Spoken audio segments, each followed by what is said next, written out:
Hey everybody, I'm here with Michael Higham, and Michael, you just played 2 hours of Scape, which is the new Battle Royale game from Ubisoft. I sure did, yep. So up front, there's obviously a lot of very different things about this game. Notably, its setting is really different, its loot system is really different, so we need to talk about those. So tell me about this loot system. How is this different from other Battle Royales? Yes, if you play Battle Royales, you're probably used to the color tier system with legendaries, epics, and like different levels of quality for loot. Scape does them differently, in which there are weapons and abilities throughout the map, and they're all the same. The thing is that you upgrade those weapons and abilities by picking up duplicates of them, and they can level up to 5 times, which if for weapons it increases your magazine count, can increase the output of the damage. For abilities, it can cut down on cooldown time.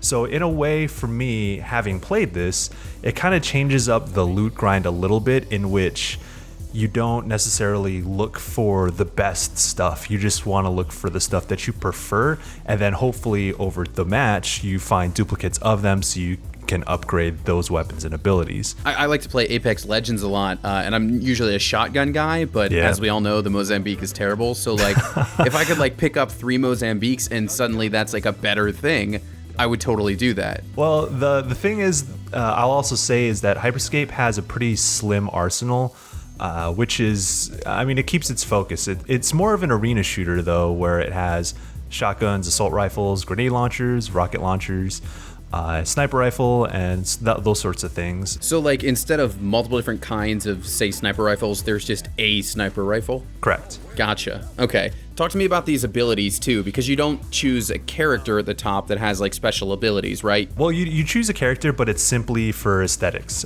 Whichever character you want to look like, their voice lines change. But they're not heroes. They're not like Apex Legends, where they have abilities tied to them. Instead, they're called hacks, and these are found on the map as well, like they are loot. So what it does for you as a player is that you can build your loadout with whatever you find. Over time, I really came to like the invisibility paired with the teleport. So having those 2 abilities, because you can equip 2 at a time, I think those worked really well in tandem for my style of play. But there's also things like throwing up a wall, or one of the more wild ones is you can turn into a hamster ball and just like jump super high, and get across the map super fast. I think that's actually really useful to get on rooftops quickly, or avoiding firefights in a pinch.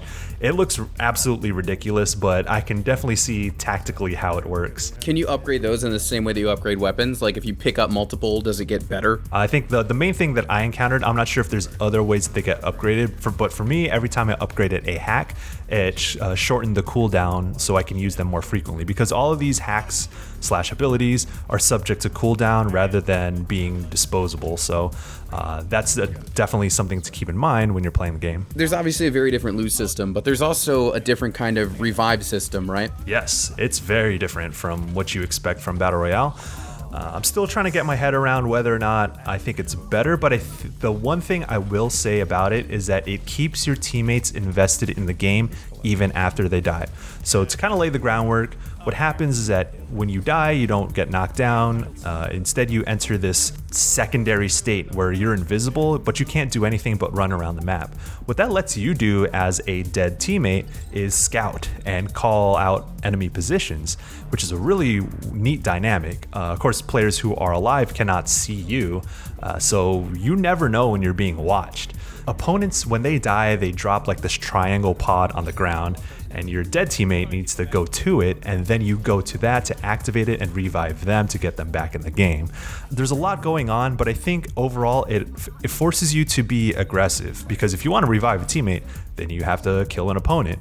So they drop that little pod where you can revive your teammate, and also your teammates can be like, hey, there's 2 around this corner, you can come get them because I see them. There's a lot around the edges that encourage aggressive play. When your teammate is like dead and invisible like that, is it for a limited time, or are they just like that through the rest of the match? They're like that through the rest of the match until you revive them. And you can also revive them as many times as you want. Like, there's no state in which they die multiple times and they're completely out of the game.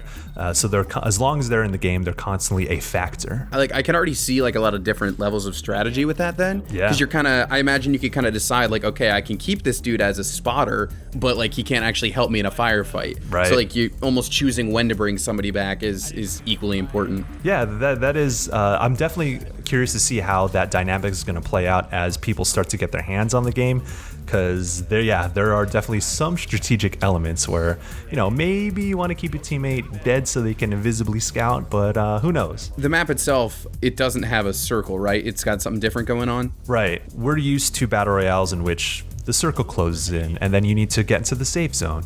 There's still an element of that, but the way it works is that the map is broken up into distinct districts. Like, little chunks of the map will get closed off as the match progresses, but it's designed in a way so it's just like this chunk of map is subject to being eliminated from the map as it progresses. So it's not like the circle's gonna close you in on a specific building and cut you off in an awkward way.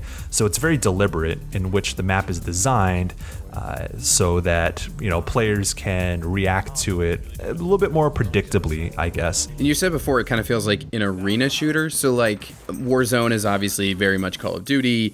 Apex plays a lot like Titanfall. What does this feel like when you're playing it? Good question. I think as an old school arena shooter player, I was reminded of Unreal Tournament and Quake. I think it's because the way the weapons work and the way the time to kill is, it's a pretty high time to kill. So, you know, in battle royales, like if you get caught off guard, you're probably gonna get showered on with like bullets and then you'll die before you can react. But here, because it's a high time to kill and because there's so much mobility like it's an arena shooter, it definitely feels like I'm making an encounter in Unreal. So there's double jumps, there's jump pads, there's a lot of verticality in the map that's designed around the buildings that you fight around and in the streets. And like my favorite weapon is probably the rocket launcher, which is, you know, it functions like a rocket launcher in an arena shooter.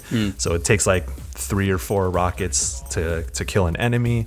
So it's not like this super powerful weapon. Instead, it's like I'm aiming at the ground to predict where they're going to land so then I can get the splash damage on them. 3 to 4 rockets like definitely sounds like a lot. I mean, to me that sounds, if I'm being honest, like kind of weak.